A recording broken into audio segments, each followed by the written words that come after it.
So the Premier League starts today with Arsenal playing against Leicester at home. So I thought I would do a couple of some of the things I'm going to be looking out for this season, and some of my predictions about where the title's going to go, who's going to get relegated, top goal scorer, and some of the other cups as well. I probably won't touch on the Champions League too much to talk about at this stage, and there's still loads of transfers to go through. So once the transfers are gone, and the group stages are kind of settled, back end of August, I'll do Champions Leagues. But this is sort of Premier League and domestic competition related. So straight on to Premier League. To be honest, I think the title's going north. I think it's going to be between Man City and Man United. I think both have strengthened pretty well throughout the team. Concern with United is still not enough pace in that team, so I'm actually going to back Man City. I think Jesus and Aguero up front are going to get the job done for them. Going to score enough goals, sorted out their wing back situations. They seem to have gone mad with the wing backs, and there's talk of bringing in more people in. So I just think Man City another year down the line with Guardiola will be stronger. Manchester United is going to be close, though. They're going to push them. I think they're just going to be so solid, tough to beat. Not necessarily the most exciting team out there, but I think they'll take another step forward. I think next year is their season. It'll be interesting to see if Ibrahimovic signs again.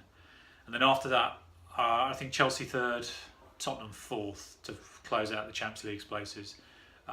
Chelsea, you just got to respect what they did last year, although they're in a bit of a tricky position because obviously Costa, we don't know what's going on with him. They brought Morata in, which is fine, but it'll take some time to settle in. They just looked so bare. I mean, you looked at their squad at the weekend, and I know the Community Shield's nothing to really go by, but it just looked a bit bare. I'm sure they'll get some people in before the end of the transfer window, but even still, because they're going to get the right quality in. So I'm going to go for Chelsea third and Tottenham fourth for the same reason. I think a brilliant team, and I would actually, out of all of them, I would like them to win the league because I think they've been the most entertaining of the last couple of years and do things right. Don't overspend. A lot of English talent within the team, which is quite nice to see. They play good football. Pochettino's a good bloke. You can't really go wrong there. So I've reticently put them at fourth, but it's really because they've sold and they haven't really bought. Again, that would change. We know Levy likes the last minute window. So let's just see how that pans out. And I have Liverpool and Arsenal fifth and sixth. Liverpool, I think they'll be there or thereabouts. Really tight. I think it's going to be super tight this year between those six clubs. I put them outside just because of this Coutinho thing. What's going on there? Will he stay? Will he go? I mean, Klopp's adamant he'll stay. Coutinho doesn't look like he's going to push anything through, but yeah, what's the repercussions of that? Will it actually happen? And if it does happen, they'll definitely won't make the Champions League. He's too good for them. I think with Lallana out injured as well, I think that's a problem. But if he stays, I think they've got every chance of getting those Champions League places. Arsenal, just not convinced at all. I like Lacazette. I think he could be a really good addition. He's going to take time to bed in. Just not sure there's still enough strength there in that squad. So I've got them at sixth, and then after that it's a bit of a crapshoot. I think Everton will be the next in seventh. And again, I think they could make a step up even though they lost Lukaku. Down the bottom, I think I'm going to be pretty obvious here. Huddersfield, what a great story, but I'm afraid they're going to be 20th. I think they won't be horrific, but they're just not strong enough. Such a step up, I think they'll be a difficult challenge for them. 19th, Brighton and Hove.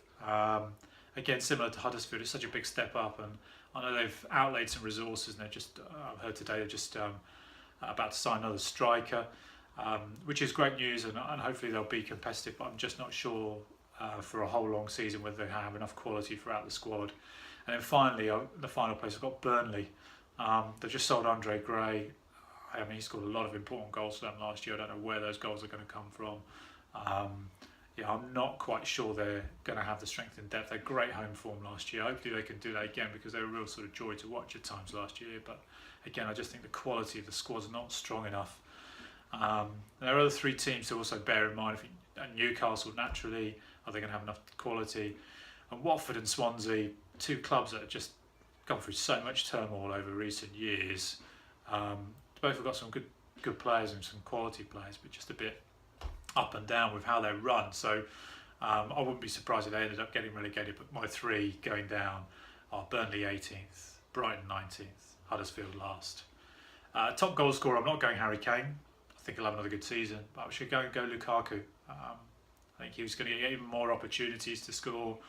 Ibrahimovic is certainly not going to turn up, well, probably this side of Christmas, even if he does re-sign for United, so he's going to be the focal point there. I think he's going to get a lot of opportunities to score. I think he'll do well. I think he'll settle in straight away. I don't think there's going to be any issues around that, so I'm going to go for him. But I think he's going to be closely followed up by Kane, so I think it'll be between those two. As for the other domestic competitions, FA Cup, League Cup, FA Cup going to Spurs. I think they're due a competition, due to win a trophy. I think there's too much talent in that team, and I think they could be a very, very good cup team. I wouldn't be surprised if they do pretty well in the Champions League this year as well. And the League Cup, I'm going Liverpool. Again, I think quality team. I think the other guys, the other sort of key players they'll be going up against, or key teams they'll be going up against, will be Champions League heavy. So that gives them a real opportunity to focus in on the domestic cups. I think the League Cup, they've got a really good chance because that ties in quite a lot with Champions Leagues over the first couple of months. So I think they've got a real chance to try and go pretty far in that. So FA Cup, Spurs, League Cup, Liverpool. There you go. Let me know what you think. Let me know what your thoughts are. I think we're in for a good season. I think probably one of the best seasons in terms of closeness at the top again. I think between those top 6 clubs, it could be anybody could win it. But I just think those 2 Manchester clubs are just a step ahead of everybody else just at this stage. Let's see how they get on. Cheers. Bye.